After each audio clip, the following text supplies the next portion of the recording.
Bonjour et merci de me donner la possibilité d'intervenir aujourd'hui dans votre séminaire.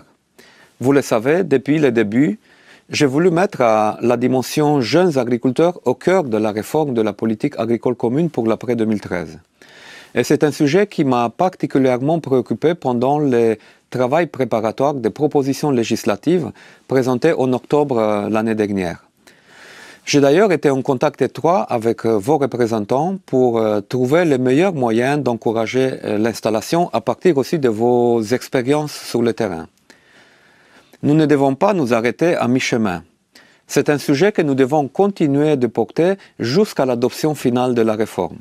D'ailleurs, je me réjouis qu'en ouvrant ses portes à cet événement, le Parlement européen montre l'importance qu'il accorde lui aussi aux jeunes agriculteurs. L'installation est un clé pour l'avenir de l'agriculture européenne.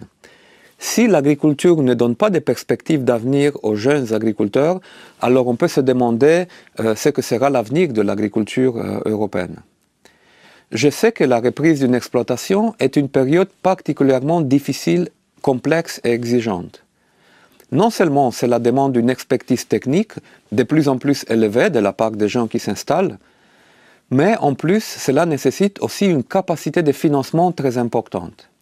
Et cette capacité d'investissement est clairement un facteur limitant pour beaucoup de jeunes, en particulier dans les zones où l'accès à la terre est de plus en plus difficile. Pourtant, il faut le rappeler, malgré les outils que nous avons aujourd'hui dans le cadre de la politique agricole commune, nous avons perdu près de 3 millions d'agriculteurs pendant la dernière décennie.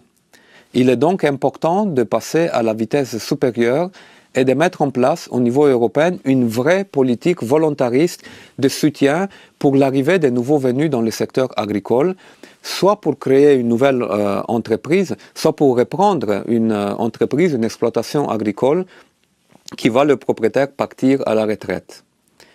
Pour cela, nous devons apporter un appui financier avec une prime d'installation et faciliter l'accès au crédit auprès des banques. J'ai proposé que les États membres puissent mettre en place, dans le cadre de leur programme de développement rural, un sous-programme spécifique pour les jeunes agriculteurs. Et ça, c'est une particularité de ces propositions législatives. Parce que cela permettra, par exemple, d'augmenter l'intensité de soutien du niveau de cofinancement spécifiquement pour les mesures jeunes, pour soutenir les jeunes pour les investissements et pour soutenir également la formation des jeunes. Donc c'est ça l'élément clé de cette proposition de sous-programme pour pouvoir traiter les mesures pour les jeunes de manière différenciée en ce qui concerne les cofinancements. En plus de ces renforcements des mesures jeunes au sein du programme de développement rural, la Commission européenne a fait une proposition qui me semble très importante dans le cadre du premier pilier des paiements directs. Suite aux nombreux échanges que nous avons eus avec les jeunes agriculteurs et à notre analyse sur comment soutenir le cash flow des jeunes agriculteurs dans les premières années après l'installation, nous avons proposé d'augmenter le niveau de paiement direct pendant les 5 premières années d'activité pour les jeunes agriculteurs qui s'installent et qui le demandent. J'entends parfois que cette mesure devrait être uniquement volontaire pour les États membres. Mais l'objectif politique de cette mesure serait fortement affaibli si elle n'était pas obligatoire pour l'ensemble des États membres, c'est-à-dire si on n'aurait pas une approche générale dans toute l'Union européenne.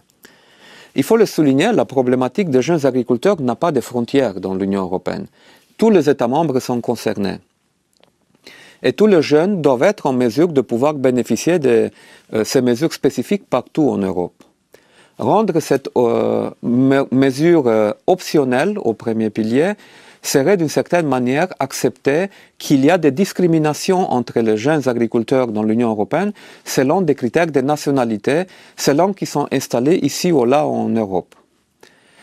Je continue à soutenir donc fermement que chaque jeune qui s'installe en agriculture et qui remplit certains critères, bien entendu, doit pouvoir bénéficier de soutien. Si la politique agricole reste commune, si les marchés agricoles sur lesquels même les jeunes vont agir restent communs, la politique d'appui à l'installation de jeunes en agriculture doit aussi être commune, donc doit pouvoir s'appliquer dans tous les États membres.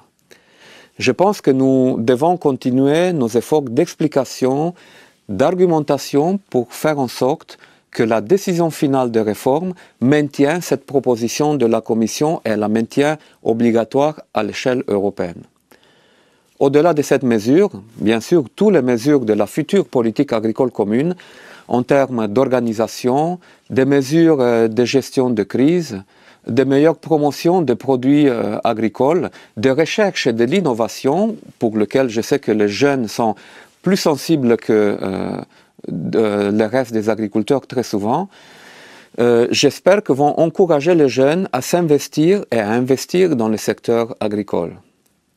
L'agriculture, c'est un métier qui ne peut pas toujours être facile, mais c'est un métier qui donne beaucoup de satisfaction. Et l'Europe doit aussi le dire clairement, nous avons besoin de nos agriculteurs. Merci pour votre dynamisme et pour votre engagement pour construire l'agriculture pour aujourd'hui et notamment pour construire et donner les perspectives de l'agriculture des prochaines années. Je vous souhaite bonne chance, bonne réflexion dans vos travaux et surtout allons-y jusqu'au bout avec les idées qu'on a élaborées et qu'on a travaillées ensemble. Merci beaucoup.